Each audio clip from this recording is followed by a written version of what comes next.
So let's get into this, and you can begin to cheer. As to the bottom left hand side from Cascade, we have our pink Protoss player. It is for a white guy. And to the upper left, our red Terran player from AT Gaming. It's going to be Optimus.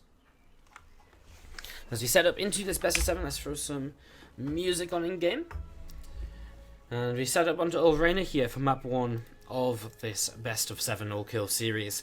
Cascade again have been very dominant this season. Their matches which they have lost have been very close matches. I think 3-4 against Root Gaming, 3-4 against Romandy Gaming, two teams who have, well, I mean, Root Gaming are right at the top of the league, and Romandy Gaming are one of these contenders to kind of sneak into the last spot of the playoffs. So not really kind of bad teams to lose to, and of course Cascade have also taken victories against Mind Sanity. They've looked very convincing. They took victory against Invasion Esports as well. And again, a victory here today would not 100% secure them a place in the playoffs, but they have Team MIA to play against still, and that should be a match which Cascade go into as heavy favourites, and so they have to kind of look at that as, if they win today, they may very well be in the playoffs. Our team, which has finished second place twice now in Season 1 and Season 3, going up against AT Gaming, who are champions of SC2ITL Season 2. So both of these teams having a lot of history in the SC2 Improved Team League, both of these teams having a lot of success in the past. If AT Gaming didn't make it into the playoffs this season, it would be the first season that they didn't make the playoffs of an SC2 Improved Team League. So this is kind of a big deal for AT Gaming as well. They've always placed top 8 or higher in the A-Team League. And if they don't win today, it's going to be very tough because they'll have to go through Dead Pixels on Fire to kind of make it through there. As we see early on in this TVP, first Reaper's on the way up for Optimus. It's a double gas opening though for a white guy. And you'll see a Stalker on the way out. A Warp Gate starts up as well. And we get set and ready to go into this. As the Command Center coming in on the Natural, Reactor coming in on this Barracks. And we'll probably see Optimus adding on a second Barracks actually. So just going to go into a few more racks, or second racks at least, and then probably a Factory 2 here very, very shortly. As this Reaper just moving around the top side of the map, looking for proxies, considering it is kind of a double gas opening off of one base. Wants to try and make sure he can get something, some information here, as we're going to see. Stalker's trying to scout for this SCV, which is in the base, and he's actually going to find it, but not before Optimus spots the early Stargate coming down. He's already gone Engineering Bay building. Apparently does not care about his gas here in the main. That's a bit of an interesting place to build the Engineering Bay, right? Like,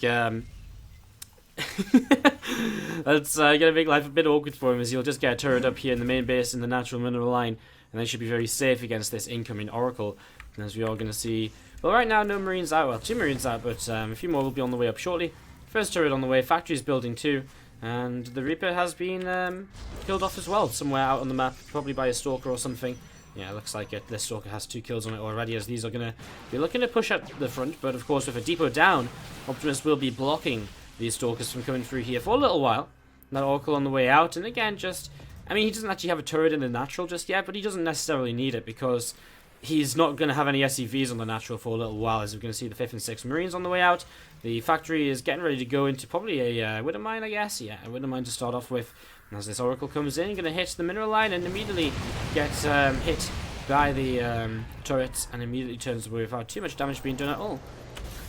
So these SCVs in and out of these, in and out of this gas, a little bit inefficiently, but not too bad, as we see the Marines will want to try and push these Stalkers back, but of course very difficult to micro Marines against Stalkers because Stalkers just outrange Marines, so with good control, Marines will just keep on falling here. And as there is, some pressure being done here, some damage being done here by 4 white guy, who's going to ask for a quick pause because of lag.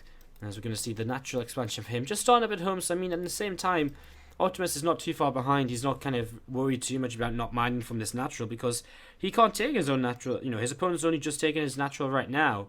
He's just waiting for this to be sorted, and we'll continue in this game in a quick moment or two, hopefully. This is all good, so back into this we go. What am I going to set on top of this ramp?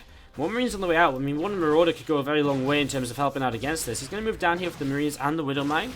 And he's going to move the Widow Mine just a bit further forwards. Gets a good couple of shots onto Stalkers there. And that does help him push this back just a little bit. And as we're going to be seeing the Widow Mine coming a bit further forwards here as well. So Widow Mine comes forwards towards the front to help defend here, to help deflect. There's 4 white guy just looking to maybe come in towards the natural expansion. Wouldn't mind just going to be repositioning in towards the CC here, and the Oracle should see that and does dodge away from it now. We're going to see a couple of SCVs getting taken down. A couple of Marines as well will be in trouble here, but enough Marines to kind of keep safe as man that Wouldn't mind just not quite in the right position. I mean, I know what he's trying to do. He's trying to hide it from the vision, but it's not quite finding what it needs to find. Is 5 workers killed here, and that is going to be Optimus down to 22 SCVs against 35 probes. As his opponent starts Corona boosting. Well, his Corona boosting out of 2 bases. We're going to see a fleet beacon on the way and a second Stargate. Alright then. Time to switch things up here on Arena. Or not switch things up, but just go for the classic Arena, which is going to be them Tempests coming out because of all of this kind of dead airspace you have to abuse at the kind of left-hand side. It can be very, very effective. However, Stim's on the way, and these Marines, man, they're still fighting against Stalkers. These 2 Stalkers have done so much in this game. They've picked off so many Marines. They're still picking off Marines right now. 2 Medevac's on the way out, though, and well, this pressure, this attack, if it comes in and gets damage done before the kind of, before these, this first Tempest is sort of ready, or before anything is ready, this could be very, very successful here for Optimus. As Oracle coming back home now as well, we're just going to see a stim up the ramp. He could stim and just try and take down the pylon. He's targeting that pylon down straight away here. Oracle going to start coming in as well. The pylon's still alive, though. Before White Guy is going to be able to defend this. That pylon getting a lot of damage done. The Medevacs do both survive. Man, that one pylon just staying alive. I mean, there's a second one about to finish as well, though. So overall, hasn't really worked out. As you see the scan coming in, he's going to identify 2 Tempests being made at a time. The first one already moving across the map, and this is going to become a very stressful situation right now for Optimus. He's going to have to defend against this. As we're going to see already, this Tempest is targeted onto combat shields. He knows what he wants to hit with this. And as we'll see, Red just going to be coming forwards, and you'll see that kind of just burrowing over here. Shouldn't really... I guess he can kill it off from a distance now, actually, with the Revelation, which is pretty nice. And of course, that's the kind of power of this combined Oracle and Tempest combo. He actually kills off a Medevac there as well. And we're going to see the... well, the refinery, this tech lab just being worked away at. You'll see this factory lifting and moving. Obviously going to go into kind of 4 Vikings being made at a time to help push these Tempests away. But already 3 of these Tempests across the map, plus 1 air weapons coming in as well. As the first Vikings just moving out, some SCVs being pulled. Wants to make sure he doesn't lose combat shields, obviously. Combat shields makes a big difference on these Marines. As I actually see at the same time, though, these this Oracle came in, so these SCVs just have to pull back. So he is going to have to cancel combat shields. He tries to sim forwards here, get a kill or 2, or get a little bit of damage done. As you see for now, well, Optimus just going to have to stay on sitting back, but it's really not a good position for him at all here on Arena. As we're going to see another 2 Tempests coming across the map. This is already 5 Tempests against what? I mean, 3 Vikings. Next Viking's on the way up, but he's losing his reactors. He's losing Marines as they pop out. Vikings all just stacking up in the back here. But man, have these Tempests got some damage done already. They are really getting themselves in a good position. Actually going to start pulling back. Just going to pull away and set themselves up into a position where they're just going to defend back at home, I guess. I guess getting to this sort of point in the game where he's kind of killed the reactor in the tech lab. He's not going to kill much more without maybe overcommitting and losing these. 3rd CC is up for Optimus, but man, is he behind. 18 workers down. He's got +1 over his opponent. Obviously, there's very different compositions here. You know, obviously Optimus is focusing on the ground, and then Vikings, while we're pretty much only seeing kind of Tempest coming out from 4 White Guy. He's got very few ground units otherwise. As we're going to see these Oracle coming in, revelating once again. Just continuing to reveal the position of Optimus's army. It's just being slowed down heavily here. No combat shields anymore. It's going to be very, very painful. Okay, he's got a lot of Vikings. Is that going to be enough to take down these Tempests? He's very far behind. I mean, 12 army supply down. We're going to see the Oracle just flying around, and we'll find an SCV just popping out here. We'll turn and fight this, although nearly gets saved. Not quite, though. As the Vikings still just massing up in the back. Wooden Mine's on the way. Combat shields coming in once again. Going to be important to kind of come back with this. The thing is, Optimus, after losing so many units here early on, over on this side of the map, really did find himself in a bit of a tough spot. And that's where things really went kind of very south, you know, very far south for him. He's going to see a scan, he's going to see that 3rd base saturated. Medevac is trying to drop over to the right hand side. He'll see the Oracle here. Oracle will also see the Medevac. It looks as though neither player going to really pay attention to that just yet, though. So, players not realizing the drops are bypassing each other, or the Oracle and drop bypassing each other. As we're going to see the Oracle coming in here, and just looking to see if there's another worker or so, but there isn't. As this fleet of Vikings begins to send out over to the left-hand side. All the Tempests being just kept on the natural now. High Templar are out, and there's Storm on the way, so he's looking to obviously just add to this Protoss army. He's going to see the Vikings coming in. Lots of damage being done already. One of these Tempests is very close to going down. It does go down. You'll see a couple of Widow Mines coming over here as well. Phone overcharge going to be popped. Man, that was not good for Optimus there. 7 Vikings lost for 1 Tempest. Definitely not worthwhile. As we're going to see the drop now. Thinking of coming in towards the 3rd base, but what can he really hit here? Already Tempest in range. He's going to get a few probe kills, but really not that many. 2. Literally 2. It's, you know, time after time here, these engagements are just not going the way of Optimus. And for White Guy looking very convincing right now in game number 1 of this best of 7 series. We're going to see another pylon being added on here. Help him to defend. There's these couple of Widow Mines just falling back. We're going to see these Marines, a couple of Widow Mines as well, just sat underneath the Medivacs. Vikings coming in as well. And we're going to see the +1 armor on the way up very, very soon. A couple more Vikings on the way out. And even another starport coming down for Optimus, who's looking to really commit into enough to be able to take down these Tempests. Kind of really powerful thing about this as well, of course, is you have so many Tempests early that a transition into Liberators from the Protoss point of view, from the Terran's point of view, is never going to happen. You know, if you try and get Liberators, I mean, the Tempests are just going to kill them from a distance. So you can basically never go Liberators in this game until the Tempests are dead. And that is painful for a Terran player when Tempests are one of the main things in the matchup, which kind of help them out a lot. So we're going to see, I mean, that will be interesting. And again, it kind of just forces late game. And when you force late game against a Terran, I think a lot of people will agree that late game Protoss is a lot better than late game Terran right now. Because the power of late game Terran really, in say TVZ, is the kind of Liberators. But in late game TVP, there's a very hard counter to Liberators, which is the fact that Tempest can shoot them from a mile away, compared to say, compared to TVZ, where Liberators are actually very good against Corruptors still. So it's very, very tough position for Optimus right now. He's maybe kind of a big drop in towards the main base or something.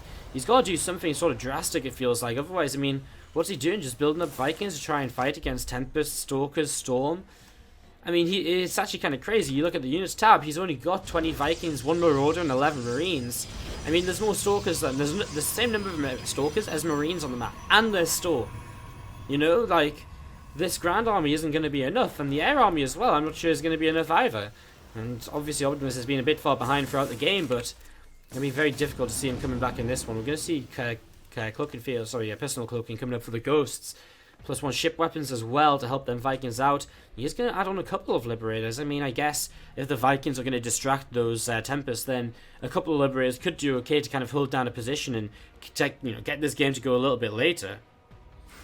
As we're going to see the Medivac just coming over to the right-hand side. A couple of Adepts going to be coming in and just going to be moving in towards the 4th base and looking to pick off an SCV or so here on the 4th. And of course, with a +1, well, actually, no, just +1. Is that just a one-shot on the SCV? Does that make sense? I don't know. Whatever. A few Marines coming in to clean out these Adepts, and, well, we actually see 5 workers going down. Widow Mine drop over here in the 4th base. And the other Widow Mines did get cleaned out, but, hey, 5 workers, it's something. And the thing is, at this point, I'm not sure if 5 workers is really going to slow down the Protoss player enough, as we see the Adepts actually coming in, and they pick off, 4 workers themselves, so overall very effective, as we see everything just grouping up together from Optimus, thinking about what he wants to do. Still a lot of Vikings, a couple of Liberators here. He's actually added on a few more Liberators, which is interesting. 2 more Tempests on the way out, and again, both players have kind of agreed, or not really agreed, but I mean, both players realize that they can't really, or don't really want to fight until they're maxed out, because they're both heading towards army compositions which are much better in a larger army than in smaller numbers, as we're going to see. This Rocks in the center being broken, a split on the High Templar, obviously trying to negate some of the EMPs that'll come in from our Terran player shortly. A couple more command centers on the way from Optimus. He's just gas-starved more than anything else in this game. You see this army starting to move forwards. Revelation is going to give him a good idea of where stuff is. That army coming in, we're going to see a single EMP coming down. That's actually not enough to get rid of that one Storm on the Templar at the front here. Does get that now, though. That Liberator goes down very quickly. And again, when you can just pick away from a distance with these Tempests, it basically forces the Terran player into a big fight, and that's not what the Terran player wants to do right now. He does not want to take a big fight. He wants to wait, and he wants to kind of pick away slowly, and he doesn't want to run into storms, etc, etc, etc. So it's a very tough position for Optimus. He's actually going to move down the left-hand side and maybe just initiate a base trade here. that's something which for White Guy is going to have to respond to. How does he decide to do this? Is he going to base trade, or is he going to come back? He's going to come back home. But this actually gets this Terran army into a really nice position, kind of with this dead airspace, where the High Templar aren't going to be able to be in range, and this, in general, the Stalkers won't be in range either. This air blocker, though, has been such a pain, stopping Optimus from getting away as nicely and as easily as he'd like to. A couple of medevacs. They're going to head in towards the main base here. Mothership Core just went down to no thought and overcharged to defend this as this 4th base of the Terran player. Well, that might be in a lot of trouble right now, as we're going to see the Marines unloading in this main. And, well, this is huge. I mean, this is a lot of the production which is just going to start going down here. There's no way back home for our Protoss. You're going to see EMPs and feedbacks being traded. Storm coming down to kind of push this away a little bit. The 4th base did go down, but man, you look at how much damage Optimus is going to do here. He's going to kill off all of these pylons. He's going to kill so much just with one double drop. He's empowering some of these gateways now, but a couple of High Templar coming in. They're going to feed back those medevacs. They're going to die instantly. And eventually here, for White Guy was going to be able to clean up this main base attack. There's them feedbacks. The Zealots don't have charge, though, so actually can't really do too much here. This Archon may be going down here very shortly. These Zealots actually continue to fall too. The ground upgrades, not the... I guess they're 2-1. Just 2-2 actually better for the Protoss player than the Terran. Just Zealots, man. We're going to see these Vikings actually coming in towards the middle. One big storm on top of these. As we're going to see the Tempests continue to be under attack. And that's going to be game called as for White Guy takes game number 1 for Cascade. 1-0 down.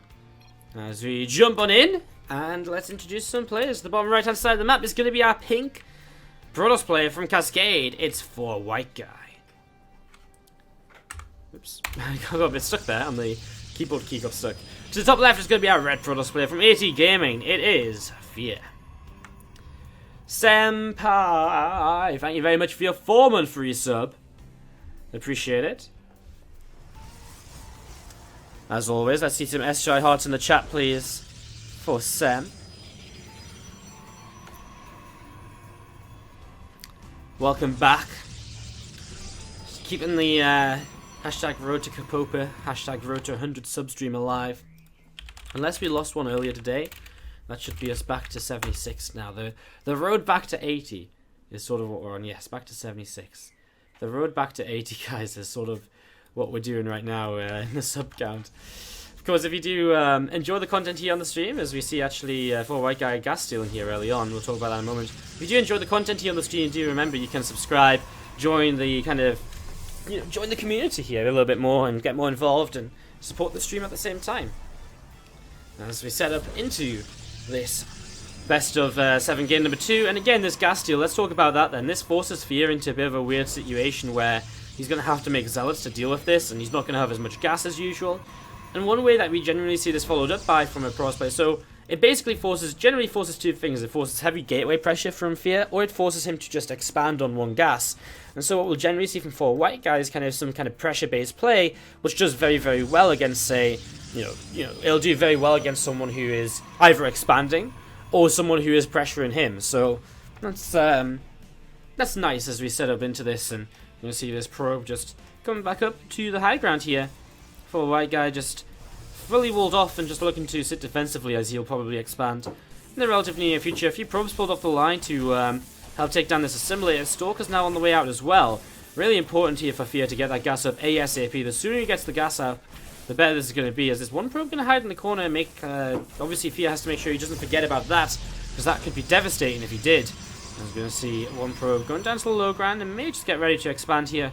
Both players looking to be opening very similarly, as we do see the Stargate on the way down from 4 White Guys. So 2-gate Stargate with the Adepts as well, definitely looking to apply pressure, get damage done, and to really work his way through the mineral line of his opponent here very early on. Now, as we have a quick pause. So last time 4 White Guy paused for lag purposes.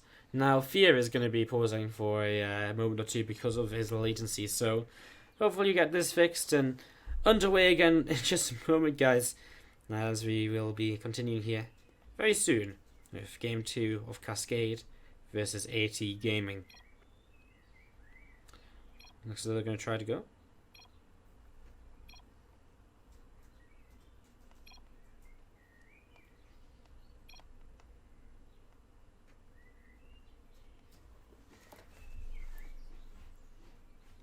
So just a few moments here, guys, while we get through this. How's everyone doing over in the chat? You guys didn't give any SC2ITL to Sam. What on earth, man? What on earth? I'm going to spam some SC2ITL in a break. Or a moment or two. There we go, resumed.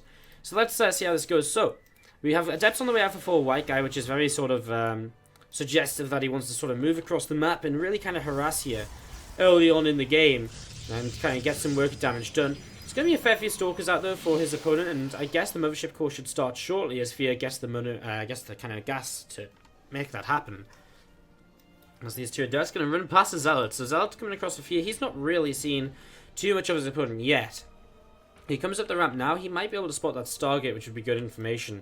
I mean, in general, just getting the Mothership Core up would be really, really nice right now. The thing is, there's so many Stalkers out. 4 Stalkers can be more than enough to fight these Adepts, and I think one of the main things is as the Zealot comes up, is he going to see the Stargate? Yes, he does, and the Oracle. When he sees this, I mean, one of the main things is that you don't want to waste your Mothership Core's floating overcharge on these Adepts if you're about to get a, if you're about to commit into a, if you've got an Oracle coming across the map.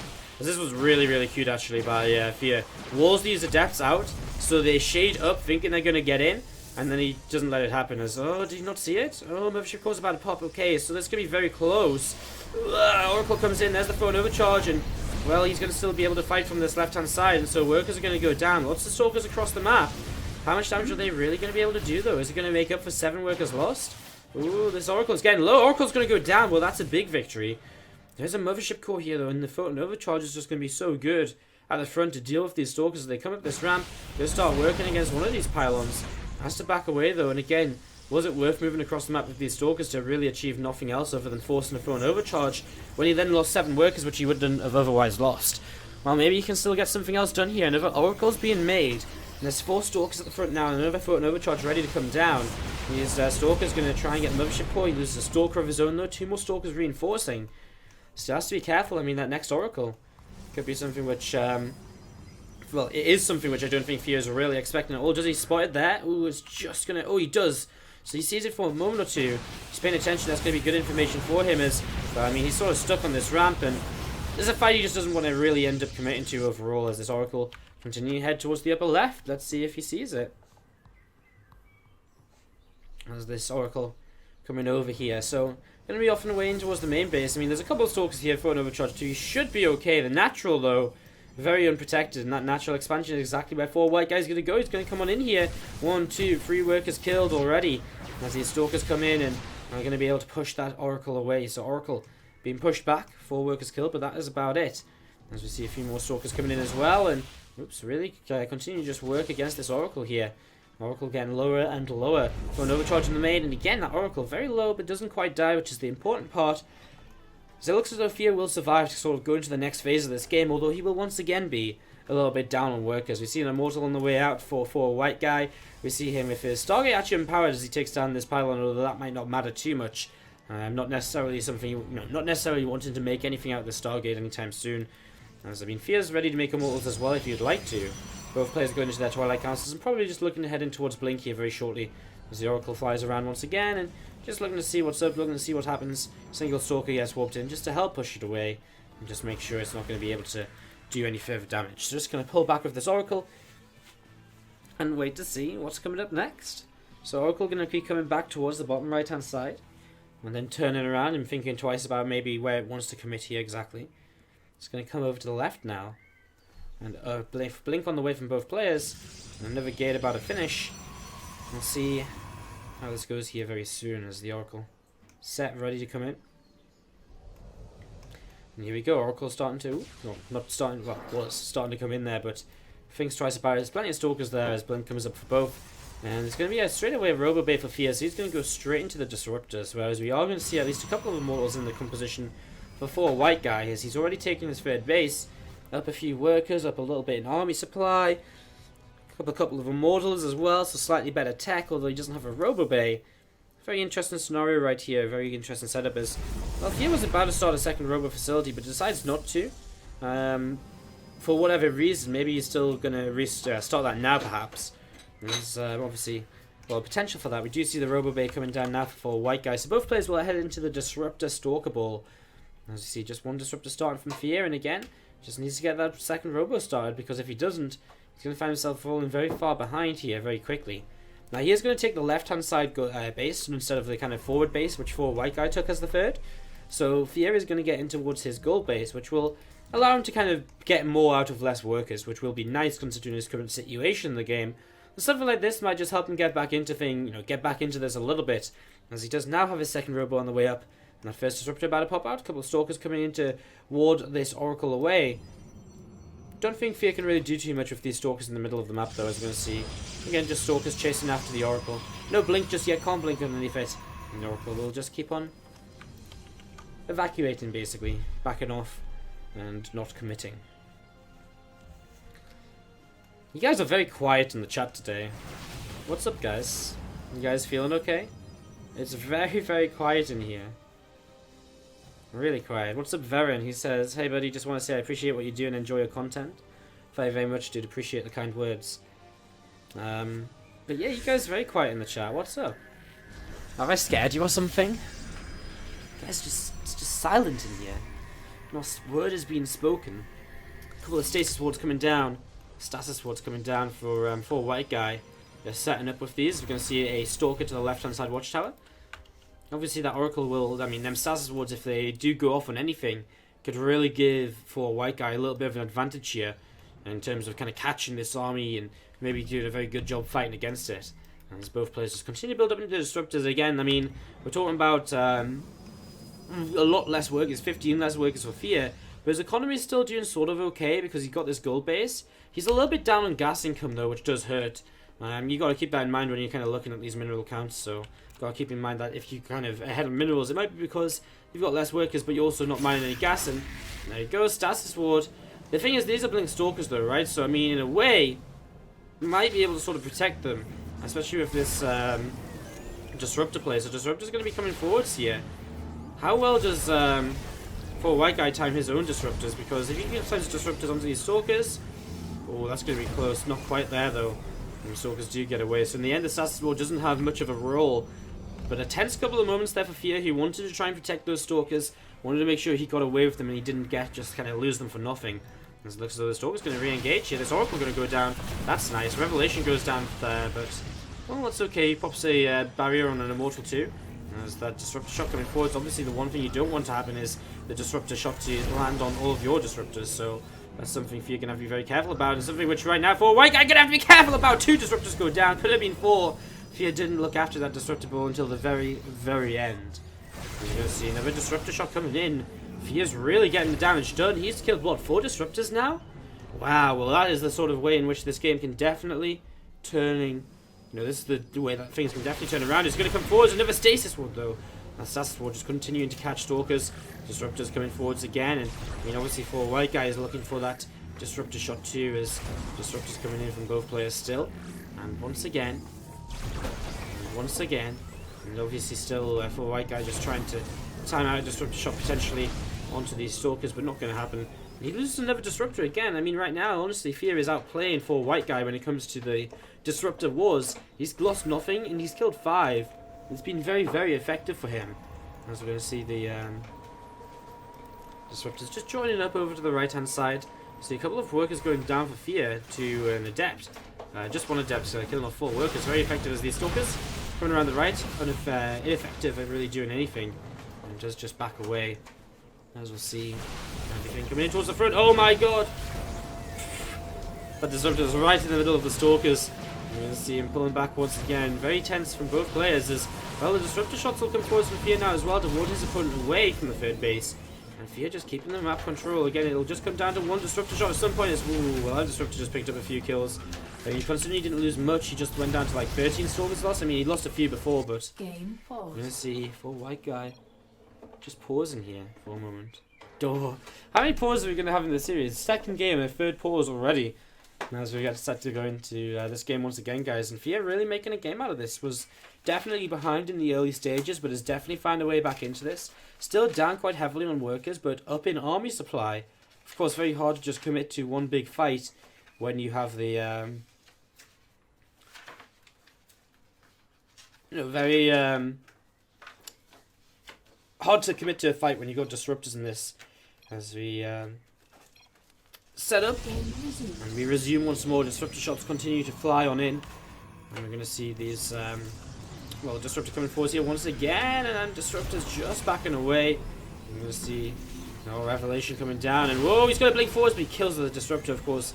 That's, of course, sort of split-second decisions you have to make here with these Disruptors in these Disruptor wars. Has to be very, very cautious, very careful. Another Disruptor coming forwards here, supposed to split up these Stalkers. And Fear's still pressuring. Look at how much money for White Guy has. As that Disruptor, will get a Disruptor shot kill of his own there. So finally, for White Guy picking off a few of these Disruptors as they're all stacked up. Really needs to be careful about that. Does not want to fly in as these tennis balls continue to kind of move around. Flea picking on the way in for White Guy, whether he's going to go into Tempest or what. Does remain to be seen. You're going to see Fear starting with his +3 weapons upgrade almost immediately. We're going to see the Disruptor coming in once again. And again, just looking for connections here as, again, for White Guy. Really getting the revenge shots here as, oh no, 4 Disruptors going down. He loses attention for a moment. Loses 4 Disruptors again, and just as he was catching up in Disruptor kill count, he makes quite the comeback in that as big blink away once more. Obviously, I gotta be very careful when them blinks on cooldown as well. Oh, that's gonna be now 4 Disruptors of Fear going down. That's the sort of thing where this does become problematic as you see Fear just blinking away. Very different compositions. Mass Stalker Disruptor against kind of a few, 44 Stalkers, 5 Disruptors against 20 Stalkers, 5 Disruptors, and 5 Immortals. Stalkers coming in here, they will kill off that Disruptor, then blink away. Now they got an Immortal too. Good commitment as we wait to continue seeing what's up. See another Disruptor shot coming in from the right hand side. We'll see Disruptor coming in. Oh, big Disruptor shot there. Gets a Disruptor, help on an Immortal. And actually he's going to kill 2 Immortals with that one. Fear really starting to take advantages, and well, he's actually 40 army supply up right now. If he can keep on with these Disruptor shots and keep it, avoid his opponents, this could be his game to take. I mean, the Tempest in here right now, big blink away. Disruptor's looking to connect once again, coming forwards. Very nearly connecting. Another Disruptor shot coming in. And this battle continues. As you see the Stalkers moving forwards here. Can he just target the Disruptor? No, he can't target the one that was firing the shot. As the thing is though, look at this, poor White Guy being forced up his ramp. Which is very scary. I mean, he's going to be forced up his ramp, and that's going to be very problematic if he really wants to kind of continue fighting in this position. If he really wants to continue trying to take this fight. Nice catch on a few Stalkers there, though. Disruptor still looking for connections from both sides. Tempest count continuing to rise up here for White Guy. Then Disruptor's not really doing anything. Continuing to move forwards here. Big blink forwards. He's going to blink, and he's going to kill 2 Tempests, but he loses a lot of Stalkers. Another Stalker coming forwards, and I think he just got an Immortal kill there, and maybe a Stalker too. And Fear's actually dropped way down in army supply in the last few moments. He's also down to just 37 probes, so there's been some damage being done around the map, which we haven't really seen. Apologies, but this battle at the front is intense. As we can see, a few Stalkers kind of caught over here. Disruptors continue to just fire their shots in, and just looking to keep on forcing those Stalkers back. And again, picking up a couple of Stalkers here towards the front. Both players keeping on trading. +3 now finished for Fear, so them Stalkers will do a little bit more damage. Let's just keep watching this, because this is kind of everything right now, as Stalkers blinking away at the last moment from both sides. We do see this base sniped down from 4. White Guy gonna have to rebuild that immediately. That's 400 minerals he has to commit to. Big Zealot attack up the right hand side, though. That's something which Fear gonna have to find an answer for here very soon. He's gonna find a couple of Disruptors on the low ground. He's gonna just kill that Disruptor before he goes off. You're going to see big Disruptor shots coming in. That's going to be so devastating. Actually, that is every single Disruptor on the low ground just going down there. There's still a couple on the high ground. Blink forward kills a Tempest or 2. As we see more Disruptors just doing so much for Fear. And all of a sudden, these this engagement is just going Fear's way. He's way back up in army once again. Zealots over here being very annoying, but Adepts walked in to help deal with those. As these Stalkers cancel that 4th base again. And Fear, with this aggressive positioning, is continuing to give himself opportunities in this game. As he moves forwards, he's going to blink forwards aggressively. Disruptors could come through as well. Maybe he's going to kill off those. He's going to kill off the Tempest, and well, he could blink forwards again once more if he would like to. Disruptor's going to keep on coming in, forcing the blink back from his opponent. There's one Disruptor coming in from his opponent too. As I don't even know what's what anymore. I think Fear just has way too much. There's a few Zealots in here, I think. Disruptors coming forward. There's still 3 Disruptors out for Fear, as we've actually seen for White Guy losing a whole bunch of workers during this. As whoa, big Disruptor shot though to clean things up a little bit. That Disruptor going to go down. We actually see DT here for who? For White Guy. His DT, as he is going to blow that up with a Disruptor. And this is still back and forth, back and forth.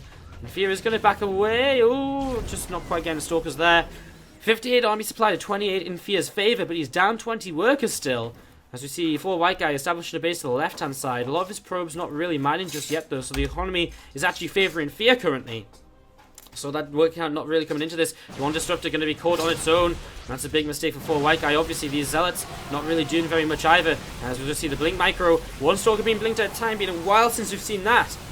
In fact, I don't even think we've seen that at all in this game. So you're going to see a big blink forwards now. He's going to pick off a few more Stalkers. And this gold base now going to be in trouble as Fear moves forwards. And this is the sort of positioning which he needs to really just secure this position. We're going to see the Disruptor shot going in from the high ground. And just continue to push this back. Workers continue to fall. And I think this is going to be Fear taking this game. A very tense Disruptor war here in game number 2. And it will be AT Gaming's Fear tying up this series 1 game apiece now. In this best of 7, another Immortal going down. This really does look to be it. 6 army supply, 4 army supply remaining for our Pink Pro Display. He's warping in a couple of DTs. That's all he's got left to rely on now. He's even down in workers count. Love PvP so much. Keck, he says, as he GG's out. And Fear ties up the series for... Let's introduce our players. To the bottom right-hand side from Cascade, it's our Pink Zerg player. It is Memory Freak. As to the upper left, our blue Protoss player from AT Gaming. It is Fear. What's up, everyone in the chat? SC2ITL Avalon, aka Euthermal here. What's up, Billy Nasty? What's up, Cebu, Senpai, Clock Bash, guys? What's up? How you all doing? Welcome to the stream. Thanks for dropping by. Thanks for tuning in. Hope you're all having a good day. A nice chill Wednesday here. Again, we've got a busy week here on the stream. Tomorrow, Dojo Star Masters monthly final, followed by SC2 Improved Team League. Friday, Dojo Star Masters daily number 13. Followed by SC2 Improved Team League. Saturday and Sunday, DreamHack Austin European Qualifiers. Followed by on Sunday, the ESL Americas Open, most likely in the night time. Actually, no, it's probably yeah. That's right. I need to write that down. For some reason, I don't have the ESL Americas Open in for Sunday. I don't have that on my list of things, so let me just add that before I forget. And as we see early on here, Fear is actually blocking the expansion, so forcing a gas pool play out of his opponent, which is going to be potentially annoying.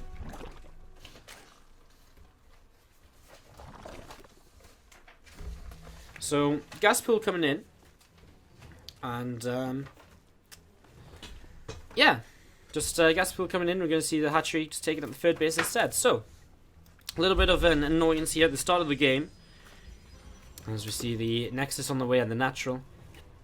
And, well, Fear, I mean, again, yeah, he's blocked this, and this is annoying, and obviously Memory Freak can't take it just yet, and maybe there's some plan from this from Fear. Maybe Memory Freak says, okay, well, you know what, I'm just going to make a Roach Roar and just attack you now. So, it's going to be interesting as we see these couple of Zerglings coming in and looking to just chase down that probe. There we go. Probe goes down. You're going to see these couple of Lings and a drone just killing off that pylon. And finally, the 3rd hatchery will be about to come down from Memory Freak. So in the end, it's been a fairly standard build, but what's this? The Roach Roar is on the way down. No Zergling speed, and so Memory Freak looking to get aggressive at the start of the game. A couple of pylons positioned well here for Fear, actually, if he wants to kind of defend against a early Roach push. And because they're in the front, and okay, that means that they can be killed off, it also means they've got a lot of range on where they can hit, and so that really does help to push those Roaches back until he's ready to deal with this. A couple of Adepts. Well, first Adept out and chasing. And second Adept is just on the way up right now. Zergling speed will start. Are we going to see anything from that Roach Roar? Maybe not. Evo Chamber starts up as well, so maybe some drop-in Overlords, or maybe just going to go into his upgrade and play this out kind of normally. As we have the Adept just going to be coming up in towards the main base here. We'll try and work his way through a couple of these drones perhaps. Well, apparently no, he's just going to commit in towards the 3rd base, so cancels that Shade. Currently just chasing around a drone. Being chased away by a Queen and a couple of Zerglings. This Adept is going to actually shade over towards the main base once again. Probably just cancel and hide in this corner. Actually, no, he's going to commit into the main. A few Zerglings here, though, and so overall not going to do too much. Evo Chamber going to start +1 melee upgrades.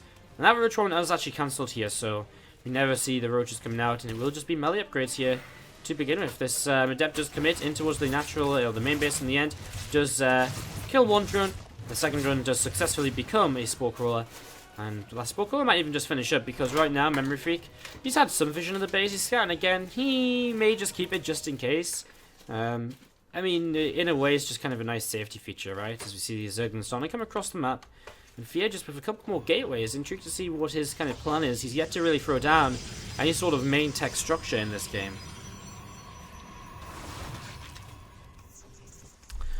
So, Shanda, if you're asking about the players in Cascade, so for white guy is Kakos.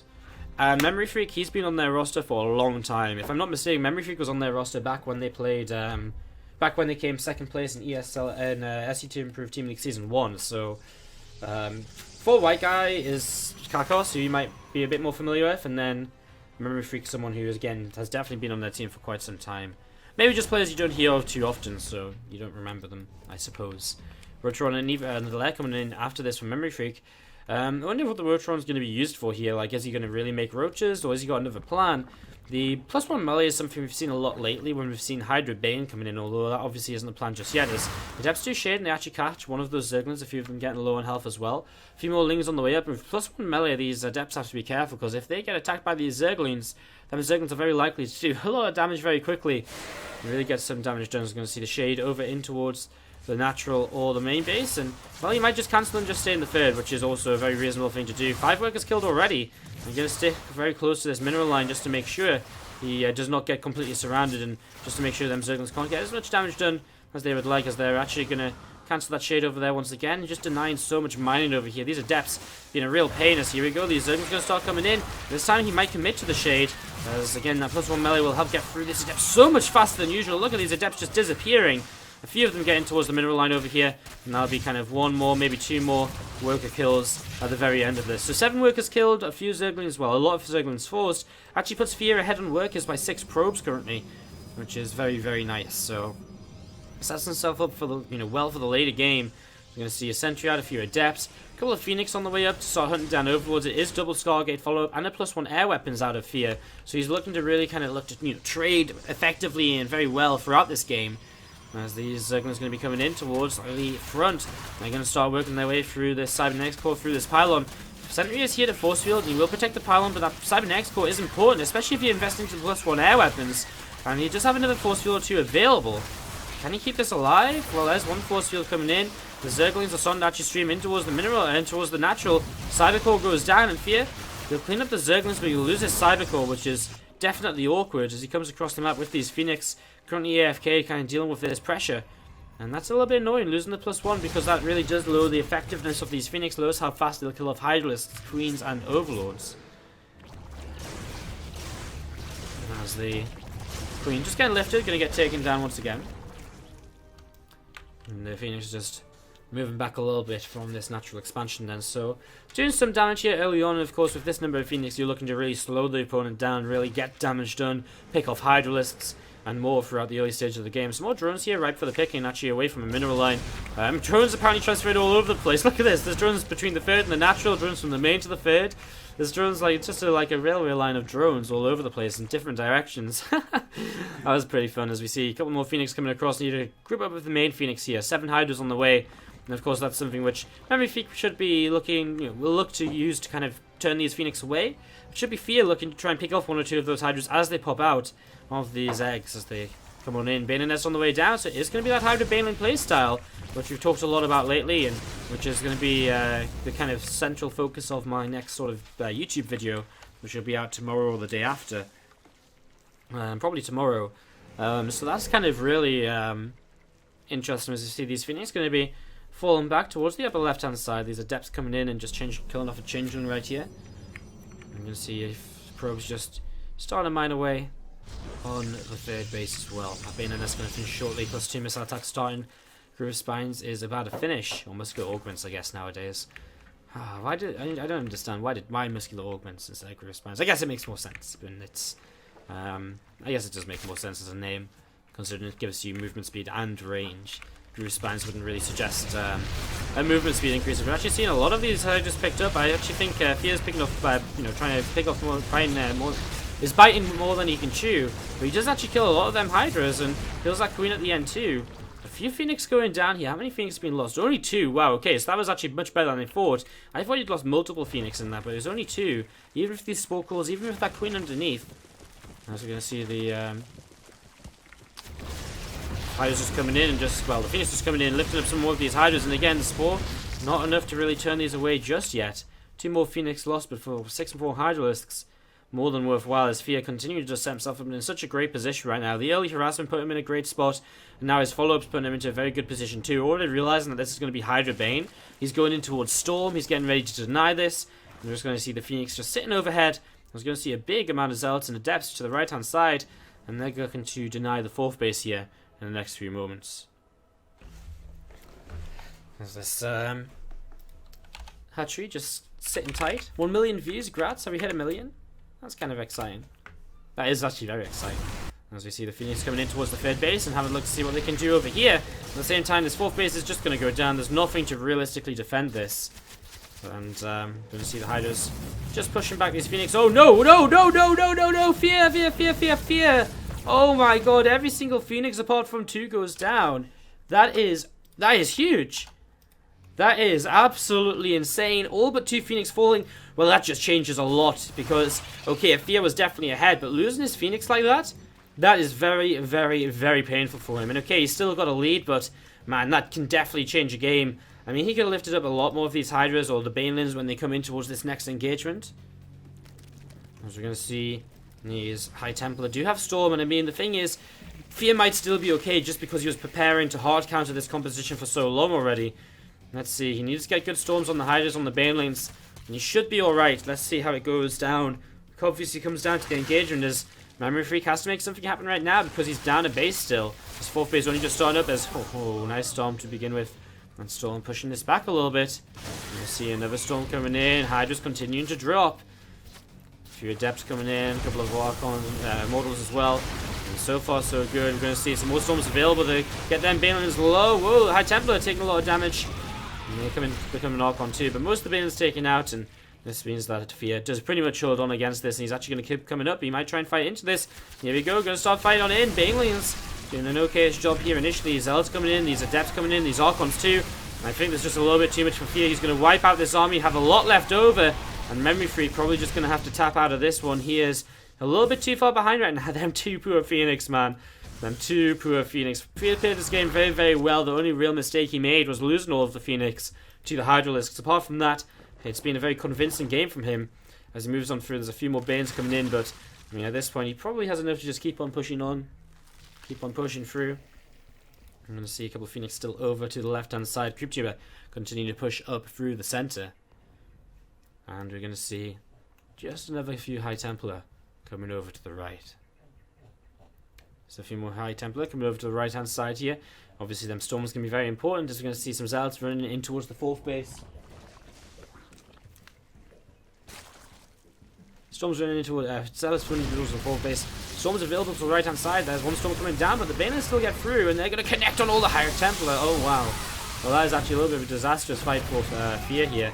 He's doing a lot of damage over the left hand side, but this army to the right does not do well at all. Losing the High Templar to the Banelings is very, very, very, very painful actually. As we're going to see one High Templar left over. I mean, there's still not that much left over here really for our Zerg player.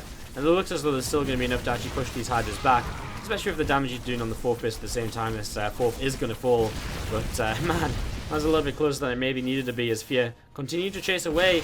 And as he comes on the creep, he'll just continue to clean on up. Maybe a few many Zerglings, but GG. Fear takes game number 3, and AC Gaming against all authority. Keeping their dreams all over exactly. But Mjolki sent me a donation in it before. A couple of people have. And it, like, sometimes it takes like a few days to come out of your bank or something first. Alright, let's go in. Let's introduce some players.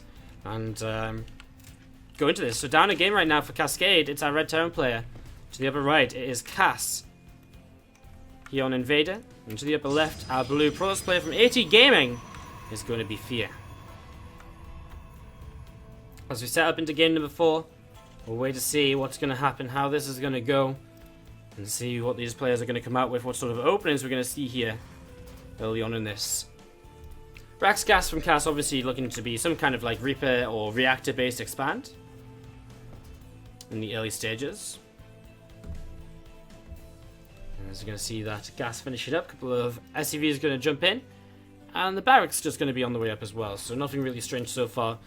Invader, I don't think I've really seen many TVPs on Invader. In these horizontal spawns, obviously drops are generally going to be very good, but at the same time, it's a very small main base, so it's actually a very easy main base to defend for the Protoss player, you know, against drops. So Basically, drops can kind of come in a few different locations, but Stalkers here, Stalkers there, or Pylon here, Pylon here, is really just going to stop that.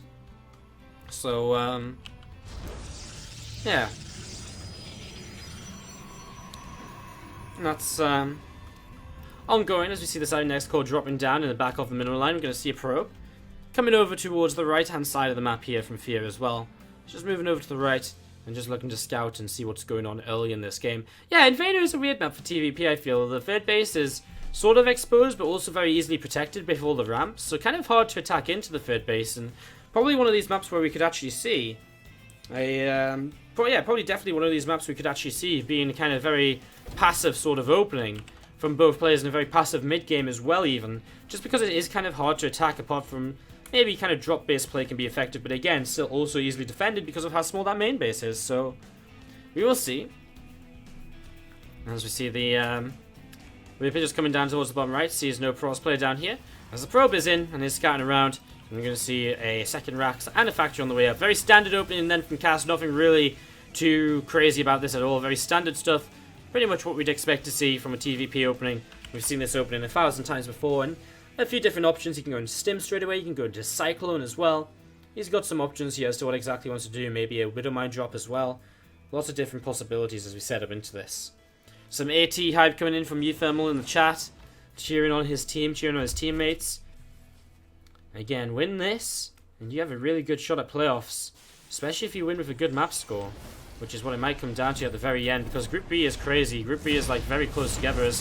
Whoa, whoa, whoa, whoa, whoa, whoa, whoa, whoa, whoa, whoa! Pylons!